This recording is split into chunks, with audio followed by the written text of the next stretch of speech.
Karena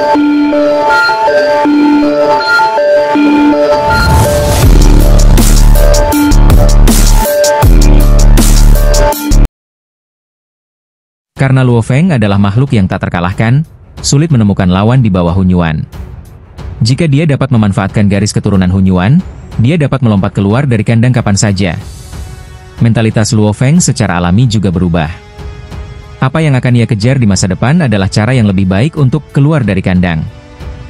Sedangkan untuk para praktisi alam suci kegelapan, Luo Feng bersedia sedikit membantu mereka.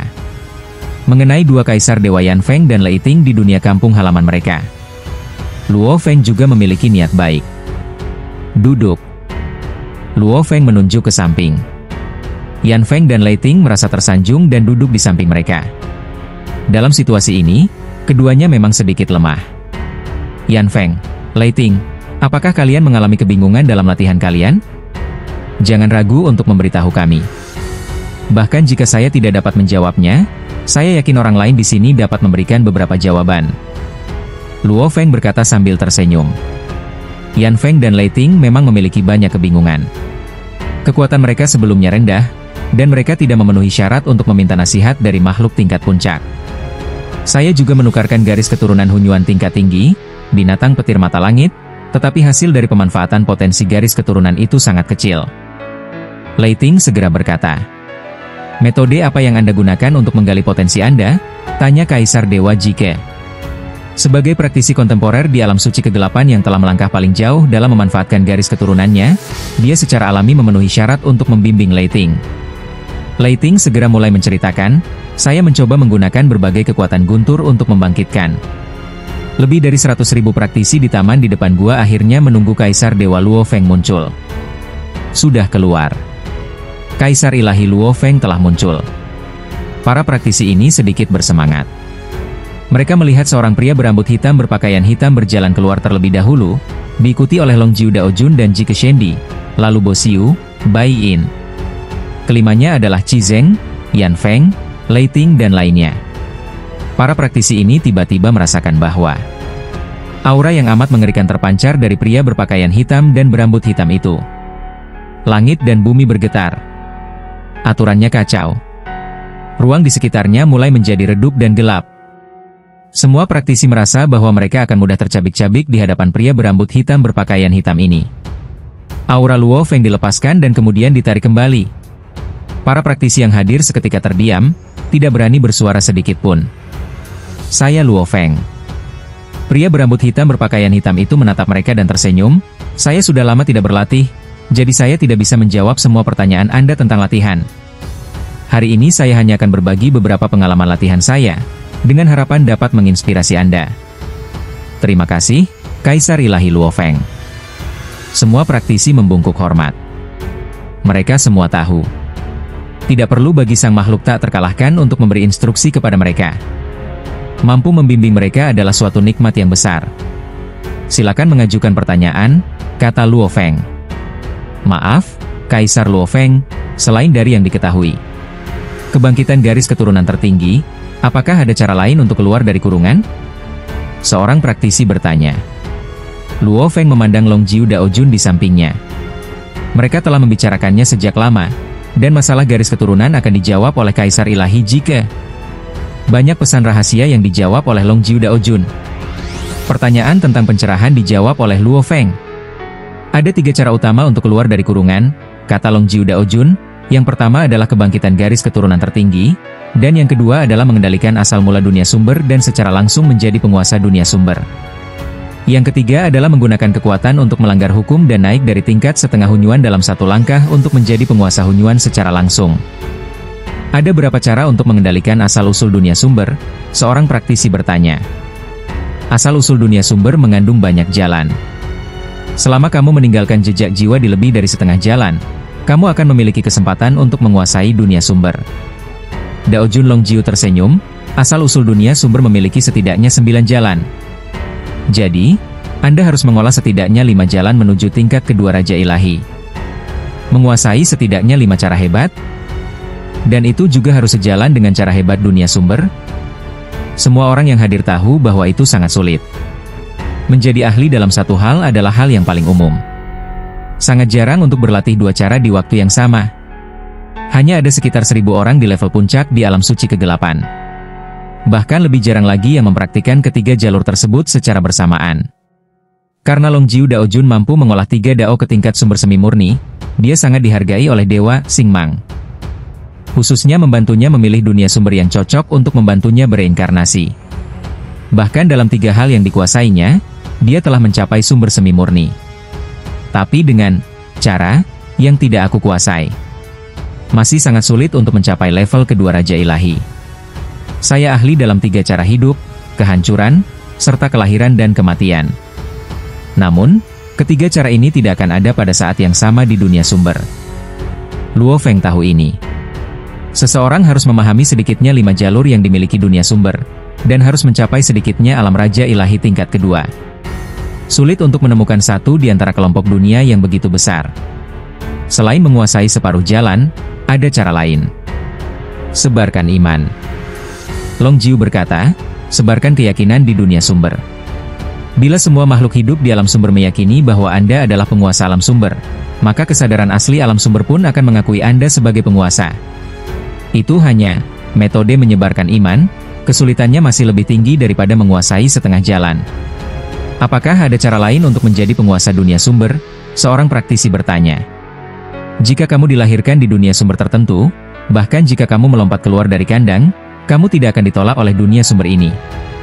Dao Jun Long Jiu berkata sambil tersenyum, jika kamu mengandalkan garis keturunan Hunyuan, kamu bisa menjadi Hunyuan kelas dunia. Kamu juga bisa menghabiskan waktu yang lama untuk secara bertahap menyempurnakan asal-usul dunia sumber.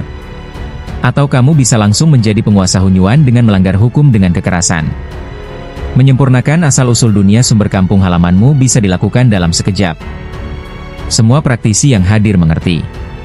Atau mengandalkan beberapa cara, seperti menguasai setengah dari jalan, seperti kepercayaan terhadap hukum. Ayo datang dan kendalikan dunia kampung halaman Anda. Andalkan kekuatan saja. Setelah menjadi Hunyuan atau penguasa Hunyuan kelas dunia, seseorang dapat memurnikan dunia sumber kampung halaman. Bagaimana cara menghancurkan Dharma dengan kekerasan? Praktisi lainnya bertanya. Jike dan Long Jiu Dao Jun sama-sama memandang Luo Feng. Luo Feng berkata, Senior Yuan dan yang lainnya mengatakan bahwa untuk memahami Tao tingkat Hunyuan, berarti menguasai tingkat kekuatan tertinggi, yang dapat melanggar hukum dengan kekerasan. Langsung menjadi kehidupan Hunyuan yang paling kuat. Kami telah menyadari Dao pada tingkat sumber semi murni, dan kami merasa itu sempurna. Menambahkan lebih banyak lagi akan melelahkan. Bagaimana seseorang dapat memahami Tao pada tingkat Hunyuan? Beberapa praktisi bingung. Ada 3 cara untuk menjadi makhluk Hunyuan. Kebangkitan darah, menjadi penguasa dunia sumber, dan melanggar hukum dengan kekerasan. Melanggar hukum dengan kekerasan adalah yang paling sulit, kata Luo Feng. Meskipun kultivasi di tahap Kaisar Ilahi juga meraba-raba dalam kegelapan, tetapi setiap kali aku membuat kemajuan, aku bisa merasakan kekuatanku meningkat. Luo Feng berkata, lagi pula, penjelajahannya ada di dalam kandang, jadi relatif lancar. Dao setengah api penyucian menerobos ke tingkat Dao api penyucian. Namun, ia menerobos dari dalam sangkar keluar sangkar. Berdasarkan jalur sumber setengah murni, saya terus menambahkan misteri, tetapi saya tidak dapat merasakan peningkatan kekuatan saya. Saya tidak tahu apakah eksplorasi saya benar atau salah. Luo Feng berkata, kekuatanku belum meningkat. Hanya meraba-raba dengan membabi buta adalah makna sebenarnya dari berkultivasi dalam kegelapan. Aku harus menjelajahi seluruh jalur tingkat api penyucian dalam kegelapan. Luo Feng memandang para praktisi yang hadir, menurut pendapatku, bahkan jika garis keturunan Hunyuan tingkat tinggi. Jika Anda tidak dapat memahami lebih dari 70%, lupakan tentang pelanggaran hukum dengan kekerasan. Semua praktisi tercengang. Mereka sebelumnya bermimpi melanggar hukum dengan kekerasan. Yang paling sulit? Meraba-raba dalam kegelapan? Tetapi mungkin saya cukup beruntung untuk menemukan jalan ke tingkat Hunyuan. Jika seseorang dapat memahami 70% garis keturunan Hunyuan tingkat tinggi, seseorang dapat menggunakan garis keturunan Hunyuan untuk langsung menjadi bentuk kehidupan Hunyuan tingkat tinggi. Kata seorang petani. Tidak ada keberuntungan dalam melanggar hukum dengan kekerasan. Luo Feng menatap mereka. Menurutku, memahami setidaknya 70% dari garis keturunan asal Chaotic tingkat tinggi hanyalah persyaratan pertama untuk melanggar hukum dengan kekerasan. Aku tidak tahu seberapa jauh aku dari benar-benar melanggar hukum dengan kekerasan. Aku khawatir persyaratannya terlalu tinggi. Jumlahnya berkali-kali lipat lebih tinggi dari yang saya katakan. Karena saya telah mempelajari banyak garis keturunan Hunyuan tingkat rendah, saya juga telah mempelajari banyak garis keturunan Hunyuan tingkat tinggi. Untuk kehidupan murni yang telah lolos dari kandangnya, Luo Feng sudah memiliki pemahaman tertentu. Bahkan mata kehidupan dan kematian serta sisik darah menara bintang, Luo Feng telah mempelajarinya menggunakan kitab kebijaksanaan dan mata kehidupan dan kematian. Luo Feng punya suatu konsepsi yang samar-samar. Begitu Anda memahami Tao pada tingkat Hunyuan, Anda akan mampu menguasai tingkat kekuatan tertinggi. Maka Dao pada tingkat Hunyuan tidak akan lebih lemah dari misteri darah, leluhur Hunyuan. Itu sama misteriusnya dengan sisik berwarna darah di menara bintang. Luo Feng tahu pada level berapa sisik berwarna darah di menara bintang itu berada. Tahu di tingkat Hunyuan, jika berada pada tingkat yang sama. Kalau begitu, saya tidak tahu seberapa jauh, Ban Chunyuan Shengnie Dao, saya dari situ. Saya samar-samar bisa menebak seperti apa level Hunyuan. Namun, sekarang saya hanya bisa mengamatinya dari jauh. Luo Feng tahu dia jauh. Menurut pendapatnya, ambang batas untuk memahami 70% garis keturunan Hunyuan tingkat tinggi sudah sangat rendah seperti yang saya katakan. Tujuannya adalah untuk membiarkan sebagian besar praktisi melepaskan harapan-harapan mereka yang berlebihan. Jika kau bahkan tak bisa memahami garis keturunan Hunyuan tingkat lanjut, maka buang-buang waktu saja jika mencoba menghancurkannya dengan kekerasan. Diskusi ini berlangsung selama 3 hari. Luo Feng, Ji Kesang Kaisar Ilahi, dan Long Jiu sang penguasa Tao semuanya memberikan beberapa jawaban tentang cara melompat keluar dari sangkar dan beberapa kebingungan tentang Tao. Luo Feng terutama menjawab pertanyaan tentang kehidupan dan kehancuran. Luo Feng tidak mengerti jalan lain dan secara alami menyatakan bahwa dia tidak pandai dalam hal itu. Banyak makhluk tingkat puncak seperti Bo Xiu, Bai Yin, Qi Zheng, Delel juga membahas Dao satu persatu. Luo Feng, Long Jiu, Ji Ke dan yang lainnya juga mendengarkan dengan saksama. Bagaimanapun juga, setiap orang memiliki kelebihannya sendiri. 3 hari kemudian, diskusi berakhir. Para praktisi pulang dengan rasa sangat puas, mereka mendapat banyak manfaat dari diskusi ini. Saya telah memperoleh banyak pengetahuan dari berdiskusi tentang Dao selama 3 hari terakhir. Luo Feng kembali ke istana Hunyuan yang besar. Sebenarnya ada kultivator yang menyaksikan perang antara kekuatan hidup Hunyuan Tiansheng dan kekuatan kultivator. Tahun-tahun praktik saya sendiri relatif singkat, sementara praktisi lain telah hidup lebih lama dan mengalami lebih banyak. Ada praktisi yang aslinya dari kelompok dunia Beigu.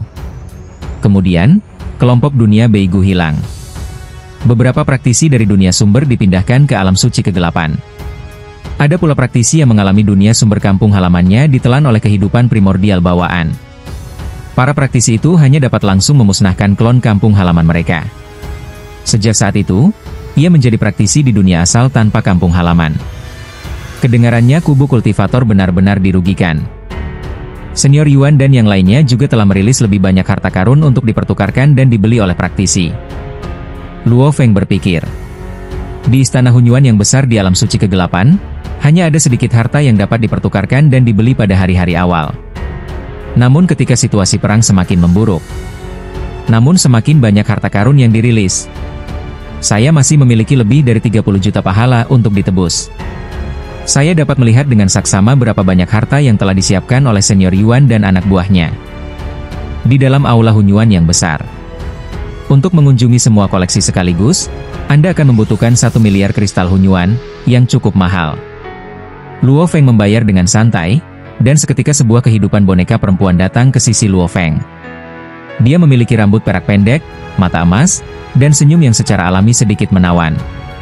Praktisi Luo Feng, saya akan mengajak Anda melihat semua harta karun di seluruh istana Hunyuan. Wanita berambut perak itu berkata, saya ingin tahu, apa yang ingin Anda lihat pertama kali? Mari kita lihat para tawanan Hunyuan. Luo Feng sangat tertarik dan ingin melihat makhluk Hunyuan tingkat tinggi yang hidup ini. Aula Hunyuan yang besar menampung lebih dari 30.000 makhluk Hunyuan tingkat tinggi. Ini adalah hasil rampasan yang direbut oleh camp kultivator kita. Wanita berambut perak itu berkata, akan kutunjukkan padamu satu persatu.